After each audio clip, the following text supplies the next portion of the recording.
You're listening to Talkline with Zev Brenner, America's premier Jewish broadcast on the air since 1981. And now, here's your host. Welcome back to the program. I'm Zev Brenner. With us once again, Rabbi Mark Walls, the dynamic founder of Manhattan Jewish Experience, MJE, which has reconnected thousands of young Jewish men and women with Jewish life. He's written a book last year. It's called The 40-Day Challenge, but he's challenging us again this year with another 40-day challenge. It's the same one, but we can reuse it again. It's timely each and every year. So, Rabbi Mark Walls, thank you for joining us. Thank you for having me on again. It's an honor and a pleasure. I can't believe a year has elapsed since we last took the 40-day challenge a year ago around Rosh Hashanah time. It's crazy, and I wasn't sure. I was like, okay, you write a book, and it's very seasonal. So I was wondering, like, okay, a lot of people bought the book, did the challenge last year. Is it going to work again?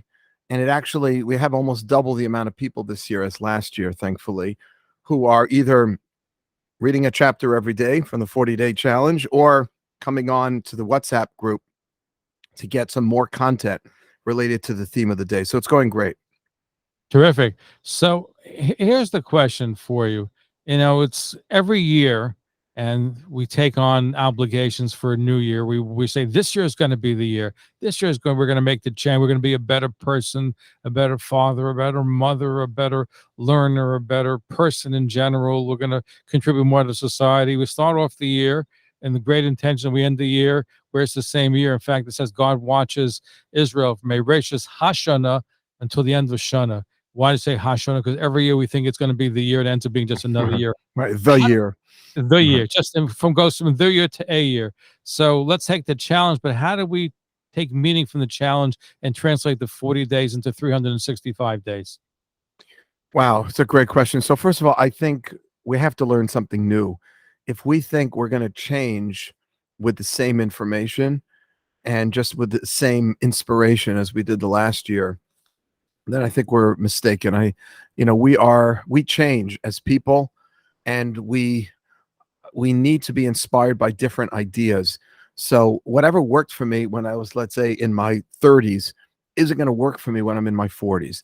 And I've impressed this idea on a lot of my students. So that's why the WhatsApp group has new ideas that are different from the ideas I shared last year on the WhatsApp group. And I think if you get into a new idea, and there's 40 different ideas, like I don't put all of our eggs in any one basket. There's 40 different concepts, Jewish ideas that you can attach yourself to.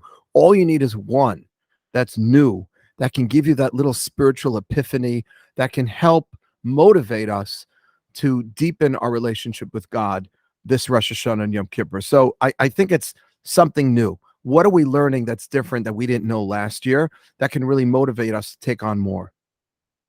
Now, I notice you have a chapter called The Broken Heart. Now, MJE has a lot of young people out of singles. I guess a lot of them experience a broken heart, but the broken heart you're referring to is not the same that some of the singles experience, or is it? Oh, everybody's broken heart is different. So the broken heart I was talking about, and I'm going to the page right now in the book. Page 160. There you go. Thank you so much. It's actually this is the entry for the day of Yom Kippur. So this was supposed to be a very holy entry.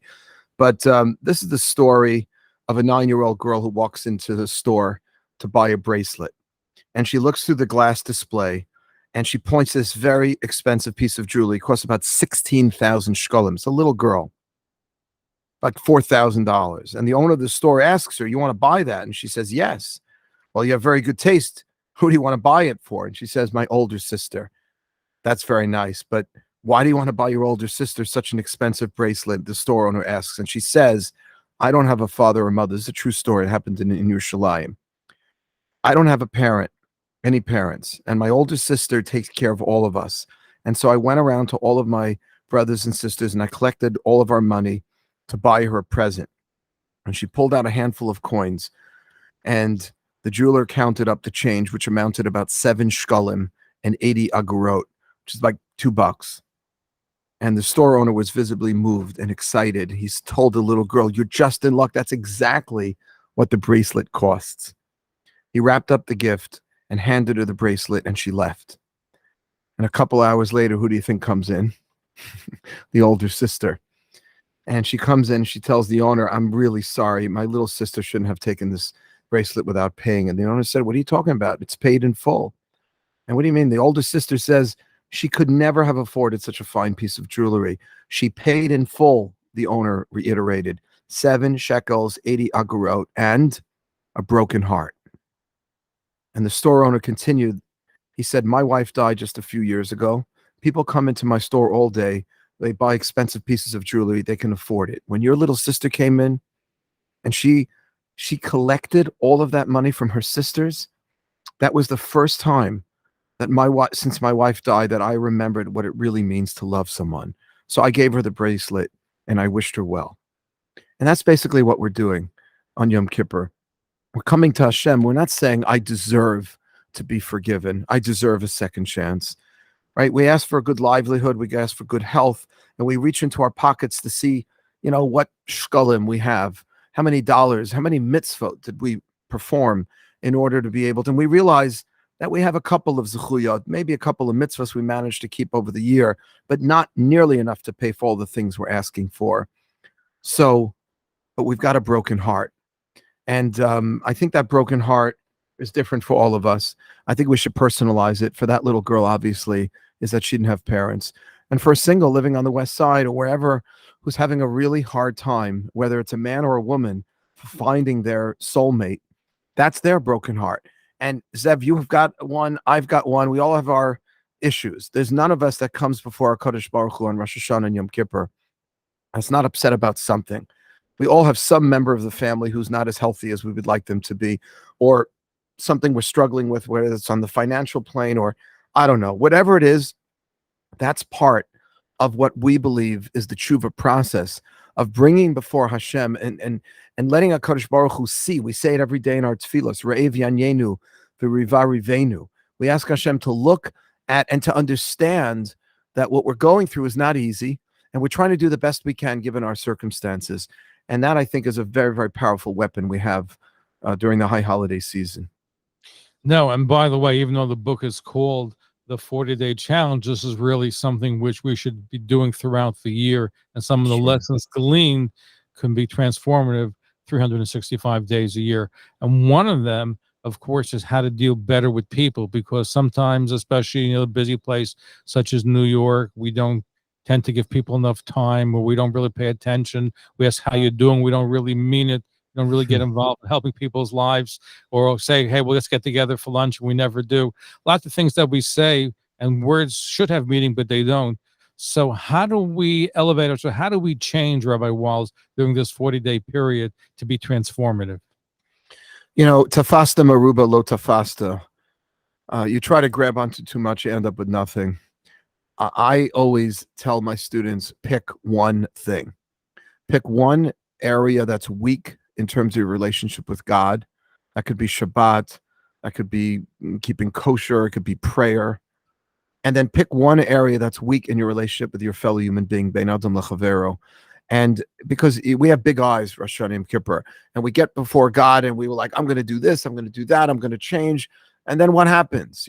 They say that the gyms are full after New Year's Day, right? And you got to wait online. I don't think they mean Rosh Hashanah. I think they mean the second. Yeah, January 1. That's what I meant. After Yom Kippur, I don't think they're waiting in line to lose weight. Well, no, not after Yom Kippur. After Sukkot, probably, not Yom Kippur. Probably. But it's funny because you have to wait for a while to get on that treadmill in your gym at January 1st, the whole month of January. And February, what changed between January and February? The question is, are our goals realistic? You just said something about being kinder and more sensitive and not on the fly. You can't do that to everybody.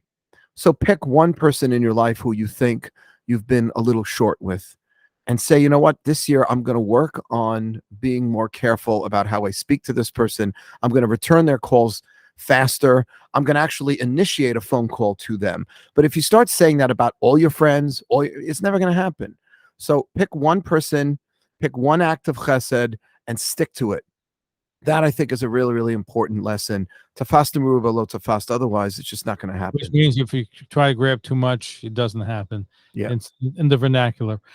Our guest is Rabbi Mark Walls, the dynamic founder of the Manhattan Jewish Experience, MJE, which has reconnected tens of thousands of young Jewish men and women with Jewish life. His book, I was going to say his latest book, maybe it is his latest book, but came out a year ago, but still relevant today. It's called The 40-Day Challenge, Daily Jewish Insights to Prepare for the High Holidays. I love the fact, Rabbi Walls, that you have stories, some great stories in the book. But I noticed that you are equal opportunity. You even have how we can learn from Abraham Lincoln about anger. Let's look at Abraham Lincoln and anger. Abraham Lincoln was, arguably one of the greatest statesmen this country ever saw. But he was a very, as far as politicians go, he was a quite perfected individual. He failed tremendously in life, which is, I think, part of how he developed himself into the person that he became. But I have a chapter here called "Never Sent, Never Signed: Controlling Your Anger," because Lincoln would write these letters when he got angry with people, and he wouldn't sign them and he wouldn't send them. It would be the equivalent of you and I writing an angry email to someone who we're really upset with, or we're about to send that text because we're really angry at somebody, and we just wrote it, but we never sent it. And that's an incredibly important midah to cultivate, a personality trait, because anger is such a self-destructive internal force.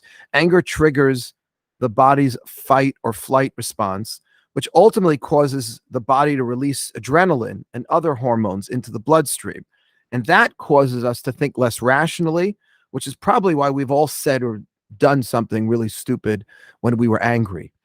If we could just count to 10 or write it out if it makes you feel better, but don't send it, or write it out and show it to a third party.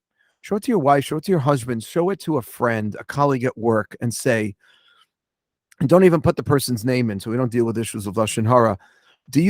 How do you think this is going to be received? Because what's the point of venting anger if it's just going to upset the other person even more? For 2 minutes, it's going to make you feel better, but then you're going to blow a relationship or a deal.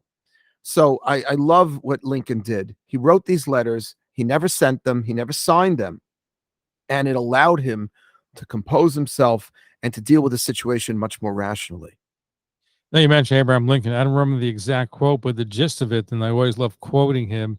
He said, "It's not as important who your ancestor is. Many people boast, my father, my grandfather, I came from this great person and that great person." He said, "It's not as important who your ancestor is, but who your descendants are."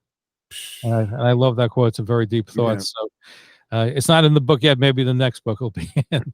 Yeah, but the reason I like to quote people that we perceive as not perfect, but really high up there. Like, I don't know if you know, but the Chafetz Chaim related to his students how he had anger issues. And he would sometimes be seen by his students late at night speaking to himself, trying to control his anger. I also mentioned in the book how Reb Nachman of Breslov, the great Hasidic master, worked his entire life on anger. Now, I shared these not to beat up, chas v'shalom, God forbid, the Chafetz Chaim of Nachman of Breslov, but we associate these figures with being saintly personalities, but they were human. And that motivates people, I feel. When you take someone who was great, Havdil, Abraham Lincoln, or Reb Nachman, or the Chafetz Chaim, and you say they also struggled with anger, but here's what they did, then I think that allows us, ordinary Jewish citizens, to hear it and to hopefully apply it to our lives.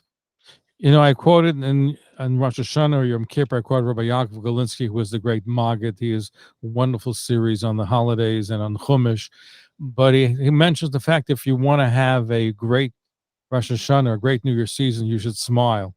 Just smile. And why? Because it makes people feel good. And the fact, I believe in the Talmud that says better to give somebody a smile than even a glass of milk, because a glass of milk only lasts for a short period of time, while a smile can last a whole day. I noticed you have a chapter called Smile, so help us smile. Well, I took it from a song. It was a song made famous by Nat King Cole, which teaches the power of smiling. It goes like this: smile though your heart is aching, smile even though it's breaking. When there are clouds in the sky, you'll get by if you'll just smile. Now that is expressing a different Jewish teaching.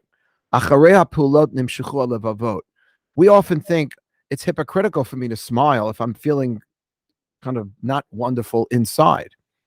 Why would I smile on the outside? That's like fake. No, because what we do is Judaism is mitzvah centered because the actions in which we engage, the actions we perform affect us internally, the way we feel. Acharei pulot, this is from the Sefer Chinuch, after one's actions follow one's heart. And if we want to help other people and ourselves, I'm not just encouraging people to smile because it helps others. I think if we're a little dog-faced and upset about something, putting on a little fake smile, now it's a band-aid. It doesn't deal with a real issue, but it helps a little. It actually helps to be able to continue our day in a more positive in a positive way. So a person should strive to act towards besimcha, but not a fake type of joy where you're just smiling and laughing at everything, pretending that everything is always wonderful. Everybody has real struggles. So it's not about being fake. It's about affecting. That's why we dress in a certain way. Well, what does it matter the way we dress, the way the high priest, the Kohen Gadol dresses, right?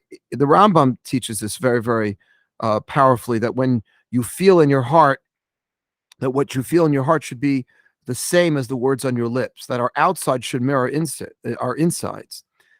So the Rambam's telling us that we should be cheerful and upbeat even when we don't feel like it. What if you're feeling sad or depressed? Wouldn't that be insincere? But again, it's not about tricking other people or fooling other people into thinking that your life is better than it actually is. It's about helping yourself, because the way we are on the outside so much impacts the way we feel internally. I thought you were going to mention that that's the reason why on Rosh Hashanah we eat special foods, honey, and we eat sweet foods, and we come up with ways to increase our merits, because eating these external things have an impact on us. And that's 100%. why on Rosh Hashanah we tend to accentuate eating special foods in order to incur divine grace and divine providence upon us. Yeah, basic human psychology is that it's going to make us feel better. You wear white. Why do we wear white on Rosh Hashanah Yom Kippur? White is a sign of purity. Isn't that a little arrogant? How do I know God's going to forgive me for all my sins? But we're confident. And I know all the psychological studies tell parents that the best way to parent is positive reinforcement.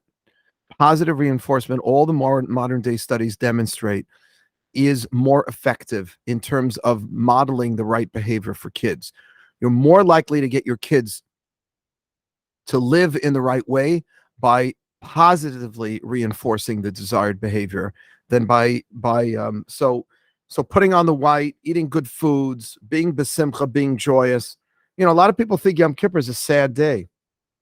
Yom Kippur is a day of reconciliation. It's the happiest day in the year. It's where we wear white. It's just a serious day. Well, in the times of the Talmud, the Mishnah, the girls, the maidens of Israel used to put on the finest clothing. It was a day of marriage. Yeah. I wonder if we could pull that off today. I don't know who. MJE should consider that.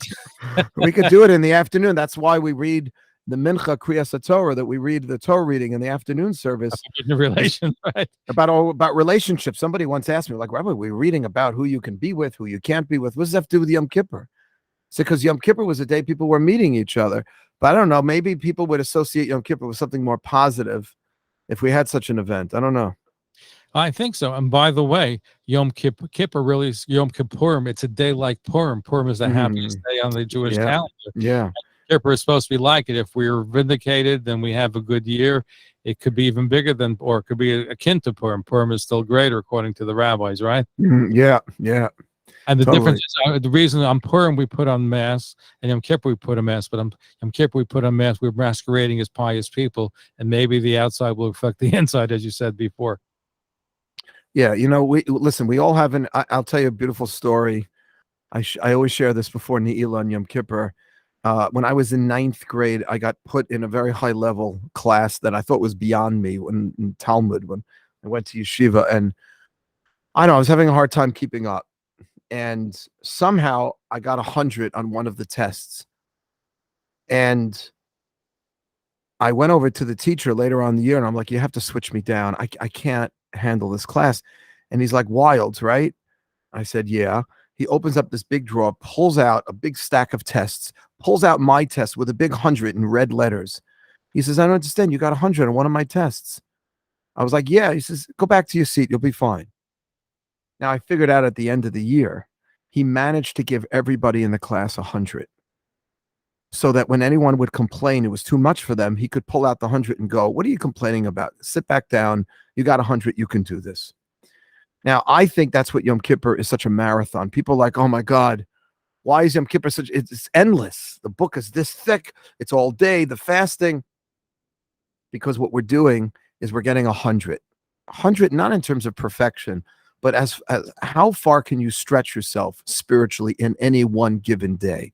So that later in the year, 6 months later, when you're challenged with something at work, an ethical dilemma or a relationship issue, or you're struggling to keep Shabbos or observe kashrut, you didn't come from that kind of family, or you did, but you're rebelling a little, whatever it is, whoever is listening to this, you have Yom Kippur to look back at and say, hey, that was the day I got 100. Yom Kippur, I fasted all day. Yom Kippur, I prayed all day. I was such a holy Jew on that day. I can do this now. It's like God pulling out the 100 and saying, you can do this. We can all do that. Rabbi Mark Walls is our guest. His fascinating book is called The 40-Day Challenge, Daily Jewish Insights to Prepare for the High Holidays. He is also the founder of Manhattan Jewish Experience.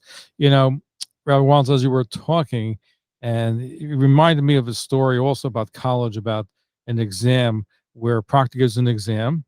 And at the end of the exam, he says, everybody hand in the paper. One guy keeps writing, goes, if you don't hand in your paper, I'm not going to accept it. And the guy keeps writing and finally says to the proctor, do you know who I am?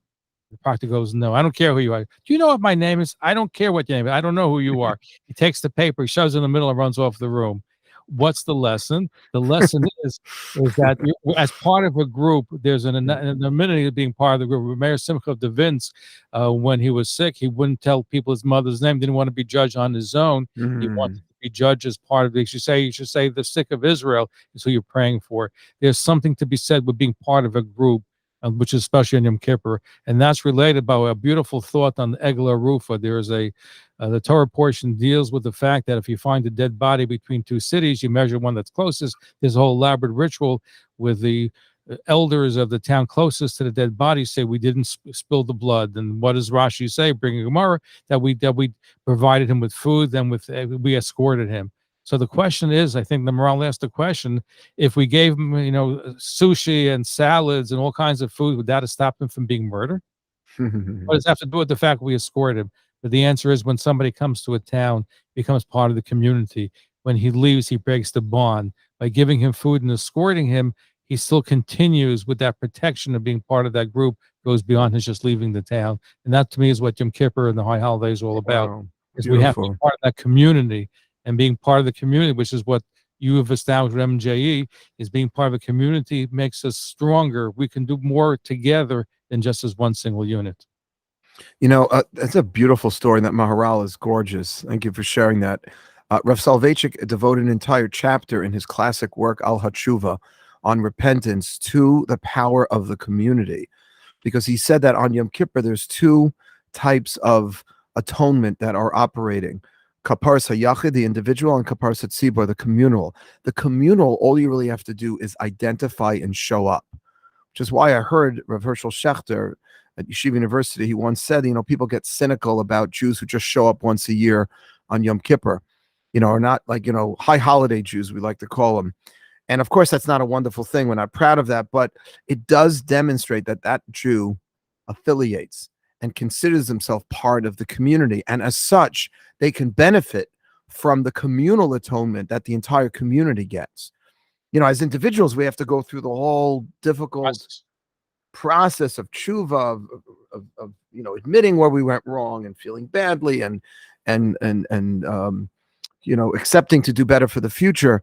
But for communal, just got to say, I'm a Jew.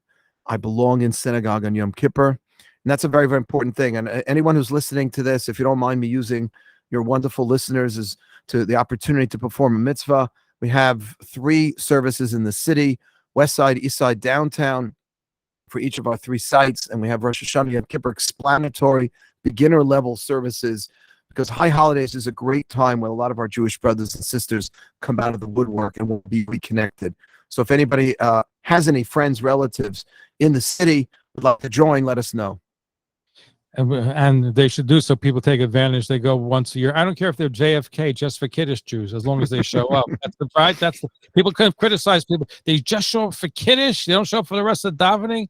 Well, I say let them come for Kiddush, and if they like it, they'll stay a little bit longer. They'll come a little bit earlier. Yeah, as long as you're not paying. As long as you're not paying for the Kiddush, it's easy to say. It's okay.